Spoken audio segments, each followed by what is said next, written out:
Good afternoon, friends, family, loved ones, enemies, contributors, distractors. This is Kevin Lewis on the Blueprint. And this week's show is called Violent Nature. And I'm going to start off with a quote. And the quote is, that which is understood does not need to be discussed or explained. And that is a quote from Lauren Adams. And unfortunately, or fortunately, there's some things that we need to discuss and some things that I want to explain. Because I do think that it is a misunderstanding of some things that we are dealing with. And like I said, the name of the show is Violent Nature. And when someone says violent nature or someone has a violent nature, certain things come to their mind, certain people, certain types of people come to their mind. But I am talking about the violent nature of the world or the environment in which we inhabit. This is what I want to be discussing today. So when we're talking about violence or something that is violent, of course, we already have in our mind what we're talking about. Definition, we think of brutal, something vicious, something savage or harsh or rough, aggressive, and things like that.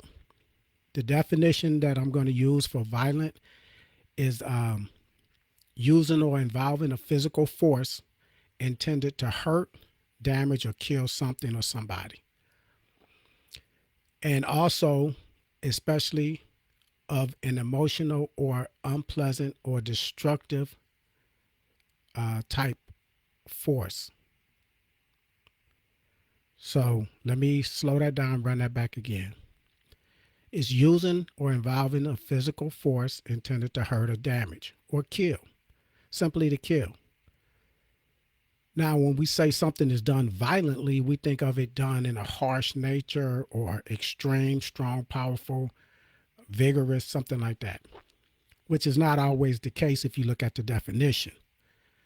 And here in America, where we have the death penalty, and we have evolved, if we want to use that word, away from the hanging or the electric chair, and now we have what we call the lethal injection.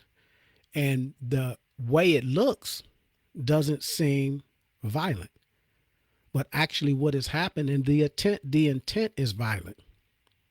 The intent is to hurt, to damage, or to kill. No matter how it looks on the outside, what is happening internally when we are putting someone to death, it is violent. And what they do, they give them a muscle relaxant, paralyze them so we don't see them convulsing and things like that, going into convulsions, fighting what's happening internally. So it's something that eases our minds on the outside. Nonetheless, it's still violent. And what I am going to submit to you, that we live in a violent world. The very essence of the nature of the world that we live in, the environment that we inhabit, is violence. Now, when we talk about the nature, the second part, violent nature, when we talk about the nature, the main definition of nature that I'm talking about, I'm not just talking about, well, I am going to get into both the physical world collectively, plants, animals, organisms, whatnot, landscape, ecosystems. That's nature. But I'm also talking about the basic or inherent features of something, especially when seen as a characteristic. And what I'm saying is, if we look at the nature of the world that we live in, taking a cursory glance at the nature of the world we live in, if you look at the news, there's violence. If you study and examine the world, you're going to see violence. If you look at to study the history of the world, of the planet, you're going to see violence. So therefore, I submit to you that this world is violent by nature. Mankind has been violent by nature. Nature has been violent by nature. So if we inhabit a world, a surrounding of violence, then you have to understand how to deal with violence. This is what I want to discuss with you. If we look at the plains of Africa, the species that live on the plains of Africa, the jungles of South America, the plains of Australia, or the jungles or forests of Australia, the oceans of the world, the seas, the lakes, the ponds, everywhere we look, there's violence. If we look at unicell organisms, single cell organisms, you'll see violence. I remember in biology class, we did the petri dish thing. We got something, and you look at it through a microscope. You magnify it thousands of times, and you start to see these little one-cell organisms that exist in water that you could get from a pond, things that we can't normally or naturally see. There's violence. There's predators. There's an amoeba that will attack other one-cell organisms slowly and digest them alive. That's violent. That is a harmful intent. That's violence.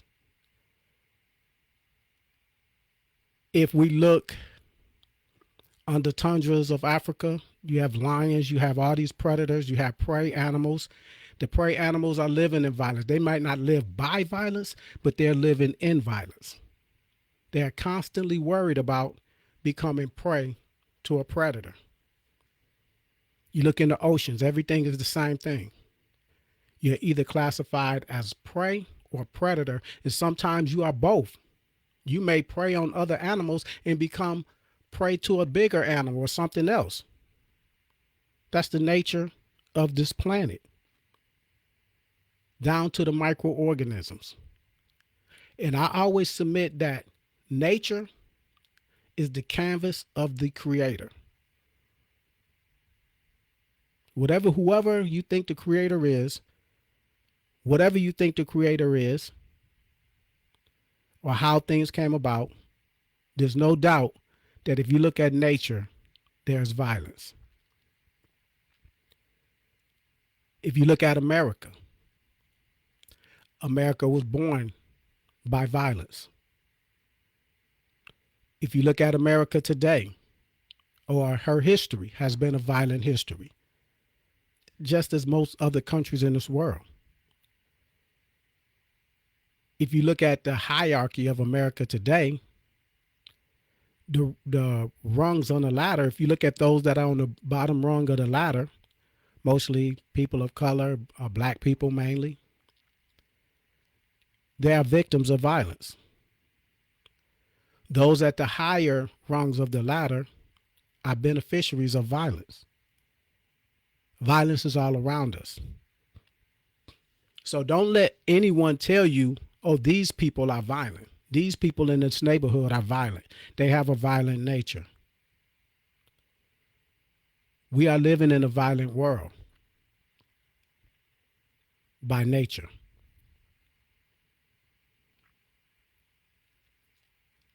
So if you live in a violent world, you have to be able to adapt to your surroundings. If you're unable to adapt to your surroundings, your environment, you will become a victim of your environment and your surroundings. If you're unable to recognize the changes in your environment, you will become a victim of those changes in your environment if those changes are detrimental to your well-being. So now let's talk about it in detail. I posted something probably a week or so ago, and it said something about the Venus flytrap. Now I'm talking about plant life. Venus flytraps, many of us know, they're a predatory plant that feeds on anything that it could catch in its flower. Flies, insects, bugs, anything. Small mammals. But the post said the Venus flytrap is able to survive off of sunlight and the nutrients of this soil, but yet every morning it chooses violence, meaning every morning it opens its flower to catch and kill something, even though it doesn't need to do that. That is the essence of the nature of this world. Someone asked me, well, what do you think about that? I want to know your perspective. And I didn't give one because this is my perspective. It would have been too long to just reply in a simple context. This is my reply. We are living in a violent world, whether we want to recognize it or not. And not recognizing it, not waking up to that fact, or even those that choose to either remain asleep, or those that will wake up and understand the truth, that alone will not benefit us. Knowing the truth will not benefit you. That will not cure your problems.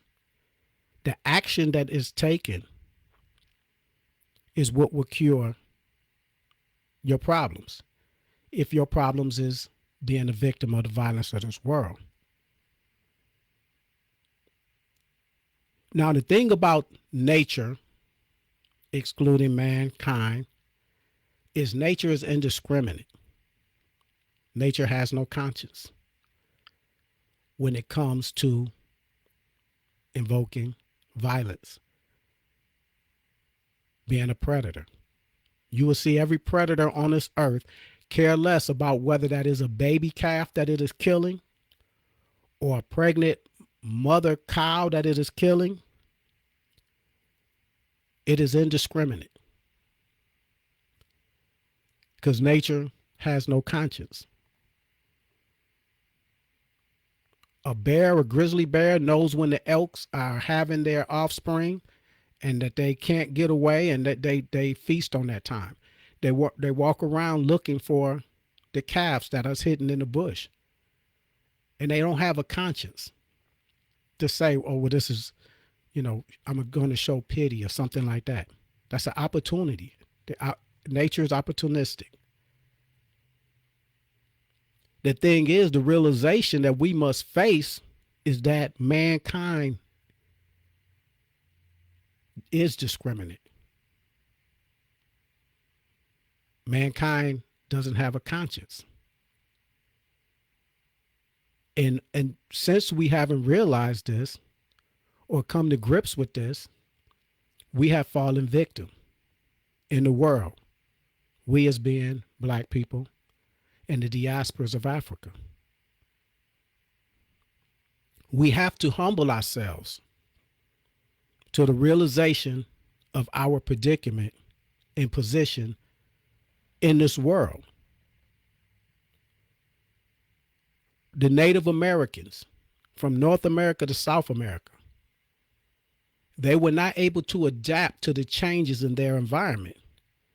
They were people that were so-called living peacefully in a violent world, but when the violence came to their doorstep, they did not recognize it. It didn't come violently. The violence didn't take place until that violent nature or that violent entity had an advantage. The Native Americans sometimes welcomed the predators,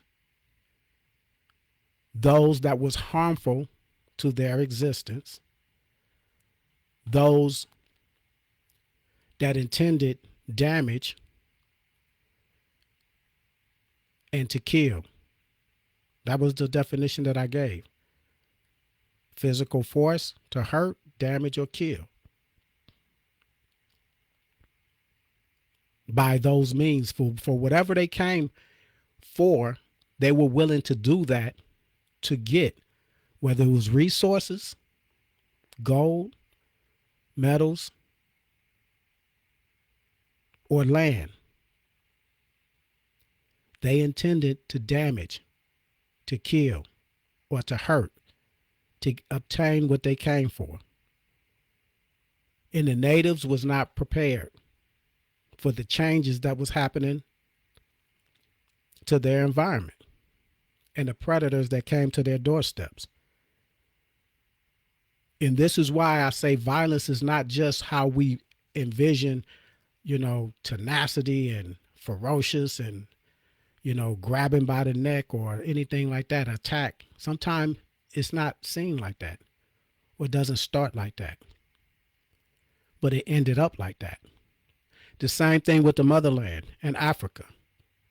At one time, they were at the forefront of technology, education, philosophies, the mathematics, the building of civilizations, and all of this. And many of them was out of peaceful nature. When they encountered outsiders, whether they went abroad and they found someone that was less advanced as they were, technologically advanced, they left them many times in a better place than they found them. When others visited the motherland and started a migration into the motherland, slowly and surely, they had a violent intent. They became the predators and rendered those in the motherland as prey. They haven't left since they got there. They have been in control since they got there. They have excavated and stolen valuables. They've robbed the graves, paraded them in museums. They sat and learned at first, took that information back to their homeland, returned with military forces that was enough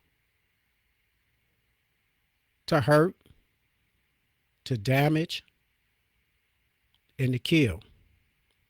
And then to enslave and take the enslaved to this country or to the Americas. So we have to humble ourselves. We know about our history, but you have to humble yourself, not just to know about your history, but to understand your predicament. You became prey.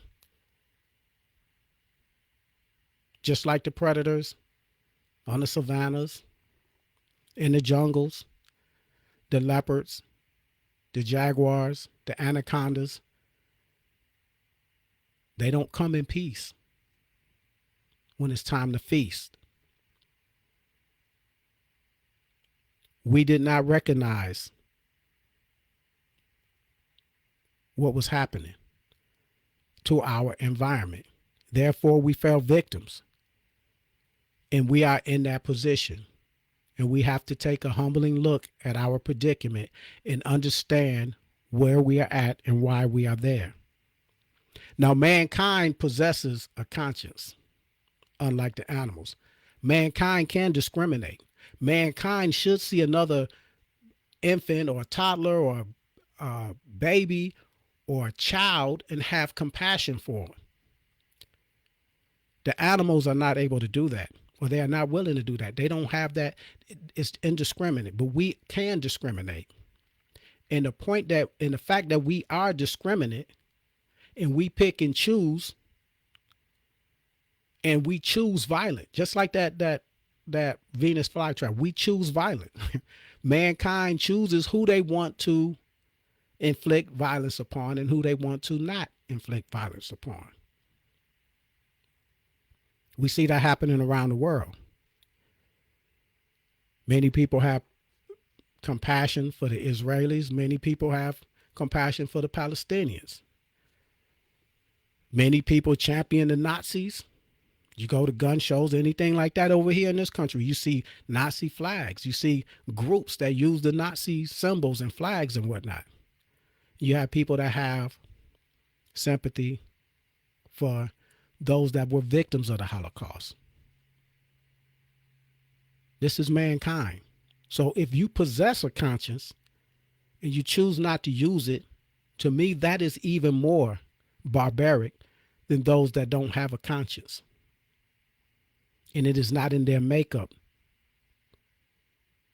to use a conscience. Now, I will say this, to recognize the predicament that we are in, the violence that we have become victim to, it is disconcerting to me for those that want to appeal to the predator's consciousness. That is not a defense mechanism. To survive on the savannah, to survive in the oceans, to survive in the lakes, you either have to have a defense mechanism or a deterrent. This is what nature has shown us. You have to build up some type of defense mechanism. So when you see a tortoise or turtles, with their defense mechanism is a hard shell. They don't move fast enough to get away from what they may fall victim to. But they have evolved to have some type of defense. A porcupine. They're out there in Africa, lions come across a porcupine, they won't mess with it.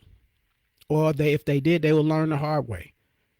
Not that this is a ferocious beast that's going to attack them back and fight them off. They have a defense mechanism. We have to look and learn from nature. A lot of times things happen to us and we have an attitude is, I'm not going to take this anymore. I'm not going to put up with this anymore. And eventually you see that we are steady putting up with it some more. We'll have protests, we'll have marches, and we'll do all these, some of us have boycotts, and it's like, I'm not having this anymore. And we're having it. We're having more of it because it dies down and we haven't really built up a defense mechanism to where we won't be victimized. We haven't built up a deterrent, a skunk, something that if you mess with it, you'll know that you don't want to mess with it again. So what am I talking about? I'm saying whatever it is, you have to be building up some form of resistance for when a predator wants to attack you or things start to happen and you want to go on the defense mode to make sure these things don't happen again. If you feel a certain way about what's happening in Israel, now just posting videos, letting people know what's happening, a lot of people already know what's been happening. That's that, hey, look, I'm not putting up, we shouldn't be putting up with this, but you should have did something to where you don't have to put up with this. If you want to build allies to some people over there, to where they may be vulnerable by themselves, but their allies will render them defended and not defenseless. Us scrambling now to stop what's happening over there when those things have been happening over there for the last 80 years or so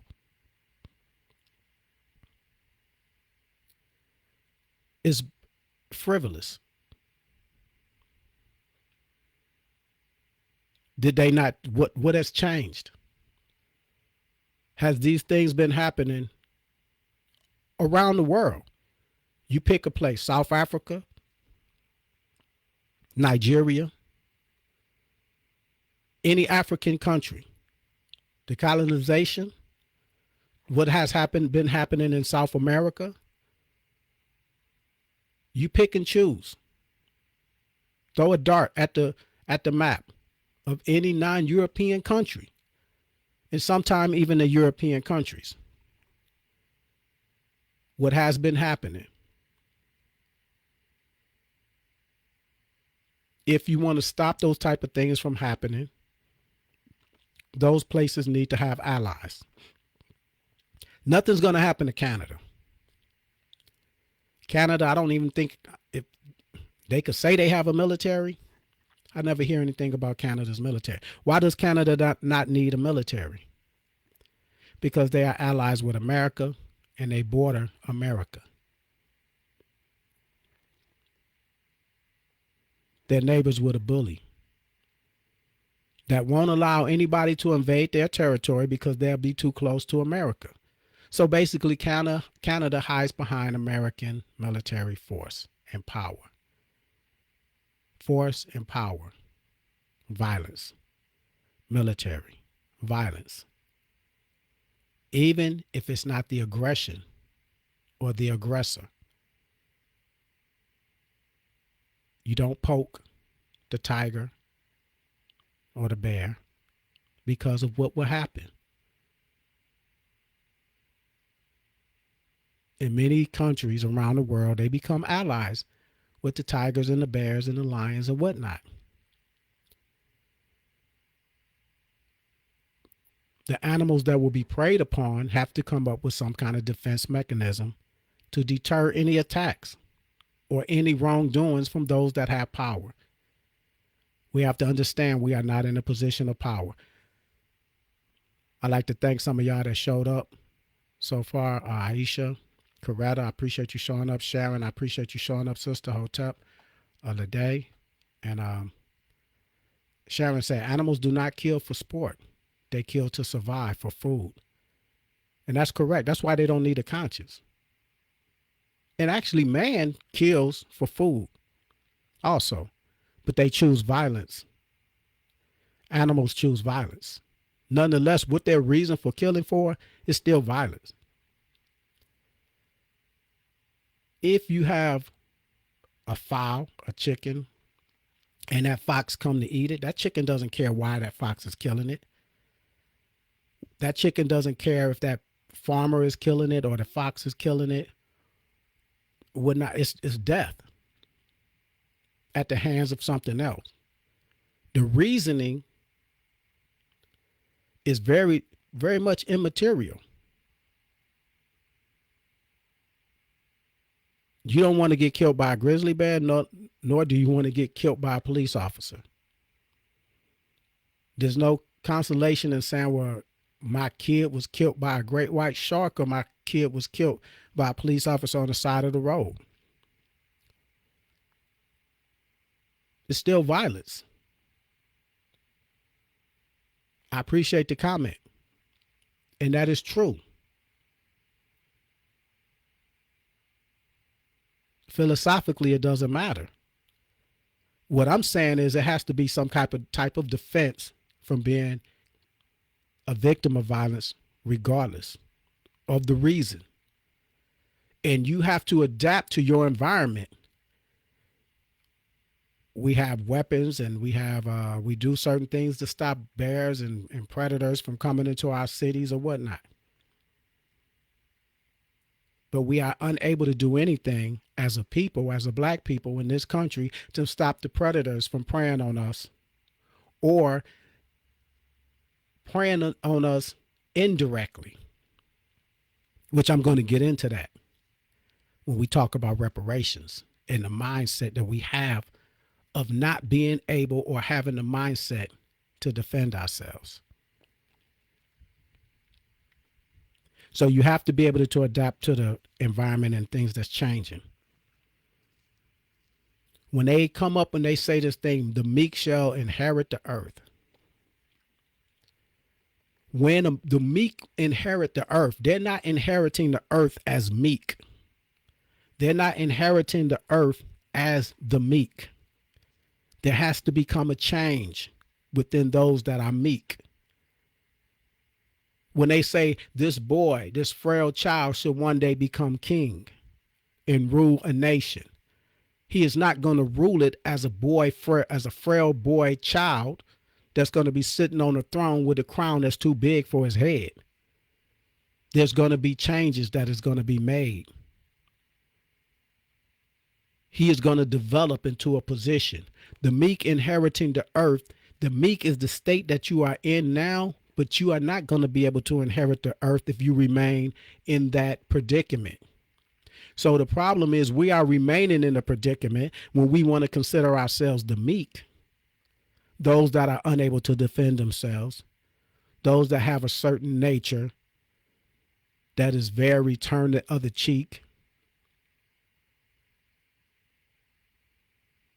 those that want to sing kumbaya and things like that. For you to inherit the earth, you are not going to be scavengers for of those that are in power. They are not just going to kill over on themselves by themselves, and you just come and scavenge off of what has died, societies that have died. If you inherit the earth and you still have that meek attitude or mentality, a predator will rise up again and take the world from you. Those that had a peaceful nature, that wasn't prepared for their environment, once ruled the earth. They ruled the world. They wasn't prepared. And what has happened? Where are they? Look at us. Scattered around the world, even in the motherland, being robbed of our resources, no military power, no say so what happens to the world, even though we are in ownership of the land that produces all the resources. Most of the oil, most of the diamonds, most of the metals, precious metals, gold, silver, whatnot. Even in what is used today for cell phones and all this electronics, they're going and they're stripping it from the motherland. We have no control of our resources. We have to humble ourselves and look at our predicament. It's okay to look at our history and talk about what we used to be. They're benefiting off of that. You think you're doing something, knowing your history, that's not enough. That's just the beginning. That's just a pride within yourself, a pride within your people. You could be proud and be a proud slave. You could be proud and continue to be a proud victim. Knowing is not enough.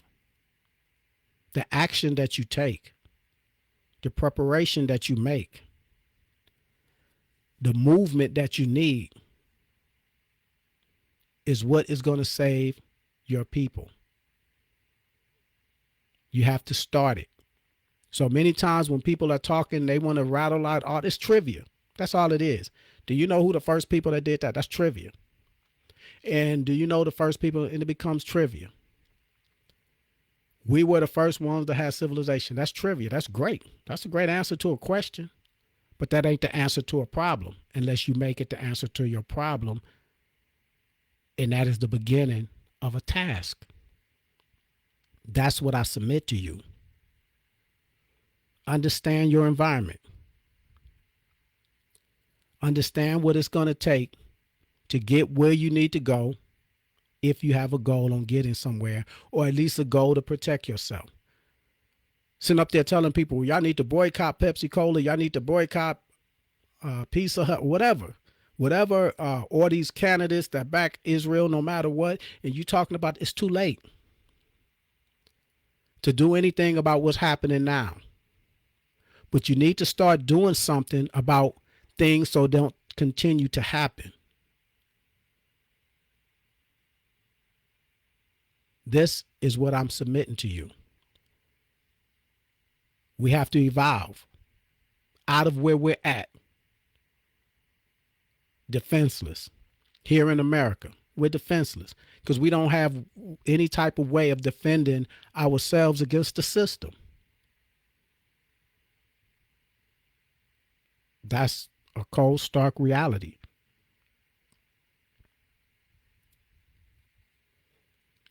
Now, one thing that I do want to bring up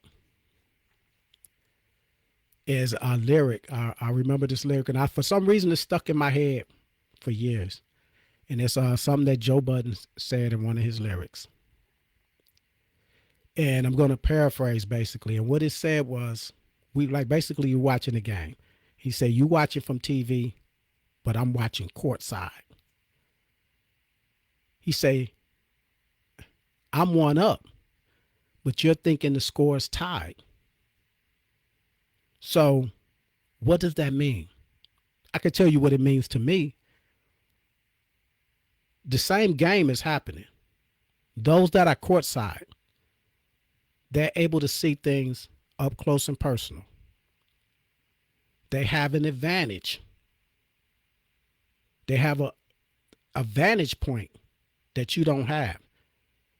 And they have an advantage point that you don't have. You don't have the money to go courtside and sit.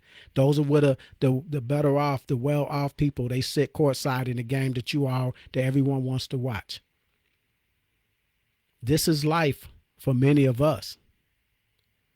When you thinking the score is tied, you don't understand the people that are close to the game, at the game, controlling the game, they're still one up. You think you're getting equal rights. They're still one up. They done benefited off of the blood and sweat and tears of your ancestors. They're still one up. You thinking you're getting equality. They're still one up. This is something that we have to realize. When they had the feminist movement, the women's rights movement, the white women of America, they wanted to change their predicament. They wanted more power, but they needed numbers. They needed the numbers that'll make people take them seriously. So they went to our black sisters and our Hispanic sisters, and they was like, you need to join this feminist movement, women's rights. We want women's rights, and all women need rights.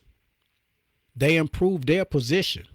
We, as people of color, our women joined their movement to get more rights for women. But those rights that they were fighting for, it wasn't for you. That was for them. You gave them numbers. You showed they wanted unity. And they turned around and got the rights that they wanted. But they didn't give you any of those rights. Because those rights wasn't for black people. Those rights wasn't for brown people. Those rights wasn't for the Irish at the time or the Asians at that time. But we were bamboozled into joining their movement. You watching the game from TV, they courtside. They got an advantage. You thinking the score is tied, but they was one up. So once they got what they needed, they didn't need you anymore. Did they fight for you to have your rights? While they was fighting for women to vote or to be able to vote, and they got a right for women to vote, was that rights for black women to vote? Did they turn around and fight for you when they wouldn't allow black people to vote down south? No. We thought the score was tied. We thought we was equal. All they did was use us. They won up. All the things that we're fighting for, they're still one up. You could sit there and fight for Israel to stop bombing the Palestinians or killing civilians or doing anything, and they could give you a truce. They didn't got the blood they wanted. They didn't send the message they wanted. You can't do anything. They could stop, but they still an advantage. They're still an advantage over that land. They still control those people's water and electricity. Just because it stopped doesn't mean everything is equal. The score is not tied. Those are not equal terms that people are existing in. So that means those type of things are going to continue to happen. And when they want to exact retribution for whatever happens, they are able to do it because they are in control. And being in control is one thing. But using that control and those that you are controlling not having any way of, going against what you're doing to stop you from being dictating or a dictator or barbaric to them at any point, because you have no defense mechanism. They don't have a defense mechanism. That's why we continue to fight the fights that we fight here in America as black people, brown people, because we think the score is tied when somebody gets a verdict of guilt for doing something wrong or they pass some type of law. Then we keep seeing that it's not. They're one up. It's not happening to them. The gun laws that they won't pass any gun laws because it benefits them, or it doesn't. The things that's happening doesn't affect them like it affects us. Police brutality doesn't affect them like it affects us. So even those people in the middle of the wrong, when you're talking about the violence in the hierarchy of America, you got the people that's privileged, that's benefiting off of the violence. You got the people in the middle that it's not happening to, so they're not worried about it. Then you got those at the bottom that's steady crying about it happening and want some kind of justice, some type of peace. They say no justice, no peace, no peace, no justice. But you're not disturbing anybody's peace except you're making noise. And I see signs around where I work and things like that says pray for peace. People talk about praying for peace or fighting for peace or no peace, no justice. If we weren't in or having, you don't pray for things that you don't have. You don't pray for things or fight for things that doesn't exist. That tells you that we are not at peace. The world is not at peace. Then has never been peace for us. This is a violent place. Even if you're not being attacked, you're in a violent environment. And the reason you're not being attacked is you're one of those species that has some type of defense mechanism. Like I say, a skunk,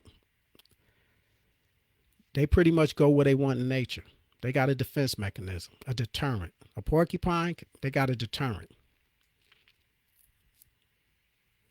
This is what we must realize and try to develop to change our predicament.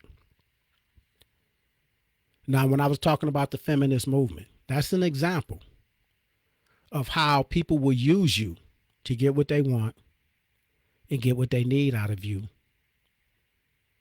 and you get nothing out of it. In the way that we look at things, if you look at how we look at things as black people in this country,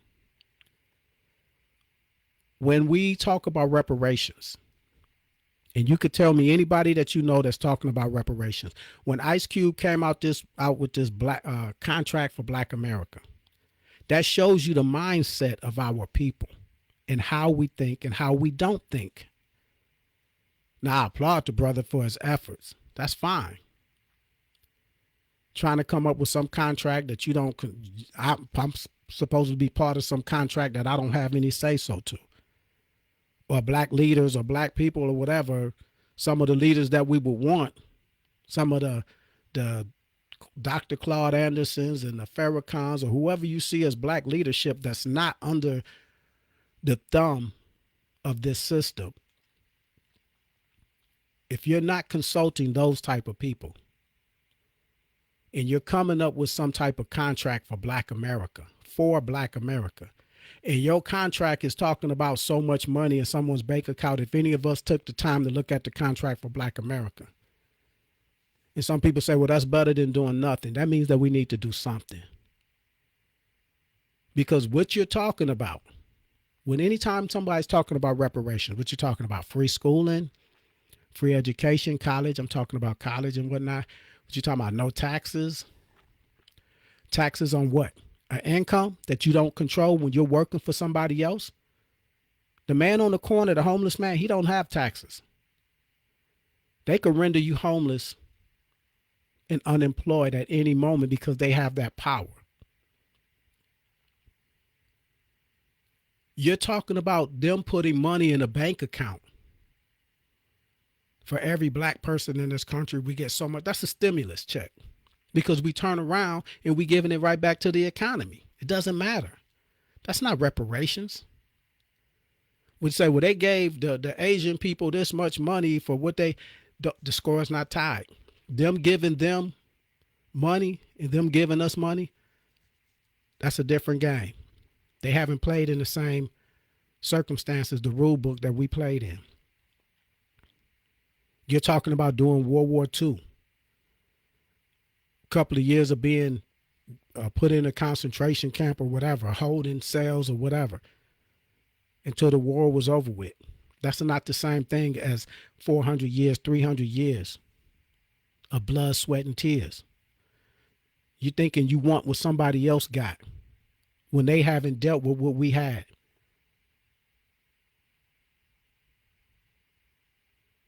That is not equal terms. The score is not tied if we get that. Sensibly, what you should be wanting as reparations. Land is power in this world that we live in. Land is power. And I don't mean just 40 acres in a mule. I mean, we can't get 40 acres in a mule now. America won't have 47 million or so black people in America. You times that by 40 acres for that. That's not going to, half of America be gone. Well, it's only 2.4 billion acres in America. You're talking about, a quarter of that to give us 40 acres in the mule now. Back when that was promised to us, it was about 4 million, 3.9 million black people in America. And if you talk about that, okay. If you want that acreage, but that's going to be a couple of states. That's going to be 3 or 4 states. Nice size states. America's not going to give you that. But if you want to have reparations, say give us that or give us 20 acres in a dual citizenship to where we have our own state. I don't mean like a state part of the United States, a state where we have our country. Land is power. Give us a seaport state. Dual citizenship to where we could still live in America and still live in whatever you want to call this state, where we could vote for our own leaders, our own black leaders, have our own laws, legislation, our own resources. You can't survive in this country without resources. Give us a state, a seaport state, in a state that's got its own water, we can control our own resources. And dual citizenship for those that don't, you could travel back and forth, but they can't just travel into our country or our state. They have to apply to get in. They have to apply for a visa to open up a business in our state. We have to have a commerce. We have to be able to be part of the world economy. And if you look at what they give Israel, people say, man, that's crazy, blah, blah, blah. Think about what they give Israel. What America, the American government gives Israel, $3.3 billion a year. $3.3 billion a year. That's just under $10 million a day. You're talking about some contract for Black America and you putting so much money in somebody's account where they're going to turn around because they don't have any power and you're under their jurisdiction, their control anyway. You're going to turn around, you're going to live good for 1 or 2 generations and you're going to turn around and be broke because they're controlling the monopoly board. You want your own resources, your own land, your own power, the ability to have a trade agreement with Jamaica and countries in Africa, to build your own universities. Not saying to tear down the ones that's in America, But I'm talking about independence. See, that's something that the Palestinian people don't have. You sit up there looking at their situation and wonder why it's going to be a constant fight over there, because when the smoke clears and everything settles down, the game is still not tied. They don't control their own resources. America is giving $3.3 billion a year to Israel for nothing. It was no American Holocaust against the Jews. If anything, maybe Germany should be doing that. But why is Germany not doing it? It's America. Why are we giving $3.3 billion to Israel to help them build up their military and stay ahead of the game over there in case anybody has anything that they want to do so that they can rule violently? That's what they're doing. They're ruling violently over there. They get pissed off, people are going to pay with violence. People try to fight off what they're doing. It's not enough. There's going to be retribution, violent retribution. So if you want to have a state, you want to talk about reparations. It reminds me of the Austin Power movie. The villain, he had some kind of weapon of destruction. And I don't know if he was frozen in time or something, but he came from a different era, and he came up and he's talking to the UN, and he's showing the capabilities that he have. And he say, if you don't give me this amount of money, I am going to use this weapon. And they're like, okay, what do you want? And he says $1 million.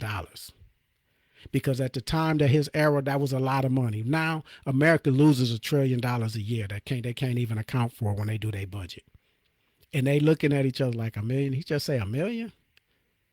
And the guy thought he was saying something. That's how we do when we do a contract with America, or we talk about reparations.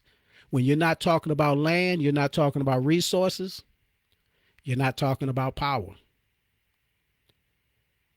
On top of the land and the land that has resources and a seaport that we could do imports and exports, we also want, we could take that $3.3 billion a year to help our economy, to help us develop. Remember, the world put the Israelis out of Europe. They put them in Israel, gave them money, gave them a military, continually give them resources so that their economy can have a boost. They could constantly take care of themselves.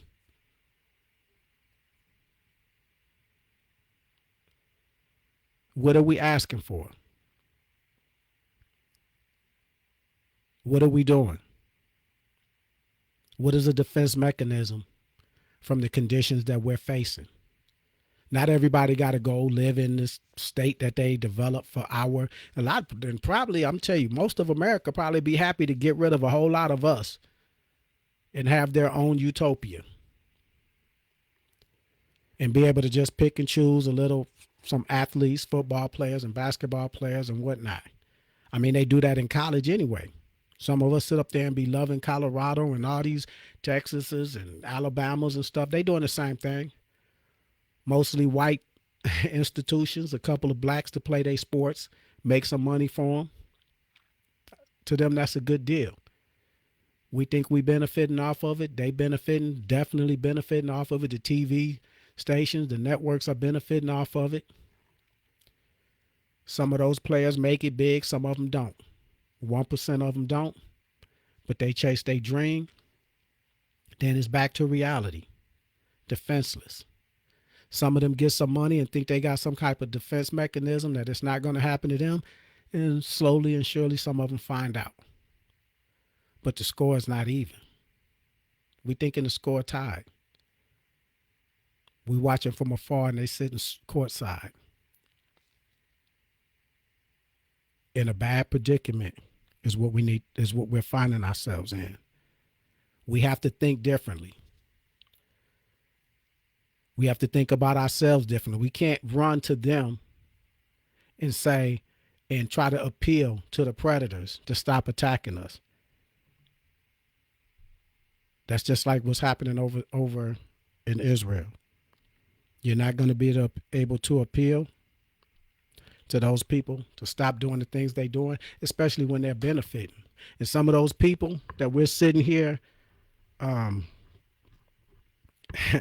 trying to appeal to stop doing the things that they're doing to us, a lot of them are benefiting from that.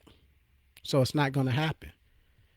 They're going to show some concern and act like they're good people, but they're not really going to stop the things that's putting food on their table and keeping them in a position higher than you. I appreciate everyone that showed up this week.